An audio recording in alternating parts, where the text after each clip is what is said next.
રાજ્ય સરકાર દ્વારા દર વર્ષે ખેલ મહાકુંભનું આયોજન કરવામાં આવે છે। આ સાથે દિવ્યાંગજનો માટે સ્પેશિયલ રમતોત્સવનું પણ સરકાર દ્વારા આયોજન કરવામાં આવે છે, જે અંતર્ગત માધાપરના સર્વોદય ગ્રાઉન્ડ ખાતે ત્રિદિવસીય જિલ્લા કક્ષાનો કાર્યક્રમ યોજાયો હતો, જેમાં શુક્રવારે બીજા દિવસે દિવ્યાંગ ખેલાડીઓ માટે એથ્લેટિક્સ સ્પર્ધા, વોલીબોલ સહિતની રમતો યોજાઈ હતી, જેમાં 250 જેટલા દિવ્યાંગ ખેલાડીઓએ ભાગ લીધો હતો। આ અંગે નવચેતન અંધજન મંડળ સાથે જોડાયેલા દેવરામ આહિરે જણાવ્યું હતું કે શારીરિક તેમજ માનસિક રીતે અસ્વસ્થ લોકોમાં છુપાયેલી પ્રતિભાને બહાર લાવવા આવા પ્રકારના આયોજનો કરવામાં આવે છે, તે બદલ સરકારનો આભાર વ્યક્ત કરાયો હતો। દિવ્યાંગ ખેલાડીઓ રાજ્ય લેવલે તેમજ ઓલિમ્પિક સુધી પહોંચી શકે તેવા જ આવા ખેલાડીઓનું પ્રોત્સાહન વધારવા માટે તેમને પ્લેટફોર્મ પૂરું પાડવામાં આવી રહ્યું છે। જિલ્લા રમતગમત અધિકારી કચેરી તેમજ જિલ્લા વિકાસ અધિકારી કચેરી દ્વારા માધાપર ખાતે યોજાયેલા રમતોત્સવમાં શારીરિક ક્ષતિ ધરાવતા ખેલાડીઓ માટે ચક્ર ફેંક, ભાલા ફેંક, ક્રિકેટ, વ્હીલચેર સ્પર્ધા સહિતની રમતોનું આયોજન કરાયું હતું। સાથે જ મનોદિવ્યાંગ ખેલાડીઓ માટે સોફ્ટબોલ થ્રો, વોલીબોલ, બેડમિન્ટન સહિતની રમતો યોજાઈ હતી, જેમાં બહોળી સંખ્યામાં દિવ્યાંગ ખેલાડીઓએ ભાગ લીધો છે। રાજ્ય સરકાર દ્વારા દર વર્ષે ખેલ મહાકુંભનું આયોજન કરવામાં આવે છે। તે ઉપરાંત સાથે સાથે દિવ્યાંગ ખેલાડીઓ માટે સ્પેશિયલ ખેલ મહાકુંભનું આયોજન સરકાર દ્વારા કરવામાં આવે છે, જે અંતર્ગત 3 દિવસ આપણે અલગ અલગ ગેમોનું આયોજન જિલ્લા રમતગમત અધિકારી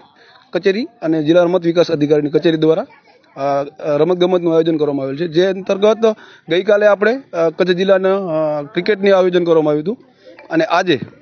એથ્લેટિક્સ જે અસ્થિ વિષયક ખેલાડી જેને શારીરિક ક્ષતિ છે, જે હાથી પગે એવા ખેલાડીઓ માટે આજે આપણે એથ્લેટિક્સ ગેમ અને વોલીબોલ સ્પર્ધાનું આયોજન છે। આવતીકાલે દિવ્યાંગ ખેલાડીઓ છે એના માટે એથ્લેટિક ગેમ અને ટીમ ગેમનું આયોજન છે, એમાં લગભગ 350 બાળકો ભાગ લેશે અને આજની ગેમમાં લગભગ 250 જેવા ખેલાડીઓ આમાં ભાગ લેશે। આપણે શારીરિક ક્ષતિની વાત કરીએ તો એમાં ચક્ર ફેંક, ઘોડા ફેંક, ભાલા ફેંક, વ્હીલચેર હર્ડલ, ટ્રાયસિકલ, વોલીબોલ અને ક્રિકેટ, જ્યારે મનોદિવ્યાંગ ખેલાડીઓ માટે સોફ્ટબોલ થ્રો, બોસી, બેડમિન્ટન, વોલીબોલ આવી અલગ અલગ ગેમોનું આયોજન કરવામાં આવ્યું છે। દિવ્યાંગોને ખાસ કરીને જ્યારે અલગ અલગ જગ્યાએ આગળ આપણે રમવા જવાનું થાય, માની લો કે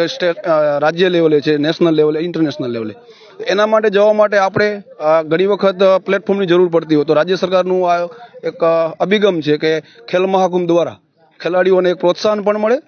આર્થિક રીતે પણ મદદ થાય અને આગળ જવા માટે એમને પ્રેક્ટિસ પણ મળી રહે, જેથી કરીને લોકો ઓલિમ્પિક સુધી પહોંચી શકે। આ રાજ્ય સરકાર દ્વારા સ્પેશિયલ ખેલ મહાકુંભ રમવામાં આવે છે। કાલે ક્રિકેટ હતી, એમાં અમે ચેમ્પિયન થઈને અહીંયા બીજી આજે જે છે એથ્લેટિક, એમાં આજે હું 100 મીટર દોડમાં અને લાંબી કૂદમાં રહ્યો છું, ભાગ લીધો છે। અમને એ પ્રોત્સાહન મળે છે અને એક બધાને સંદેશ આપીએ છીએ કે પહેલાં હમણાં તો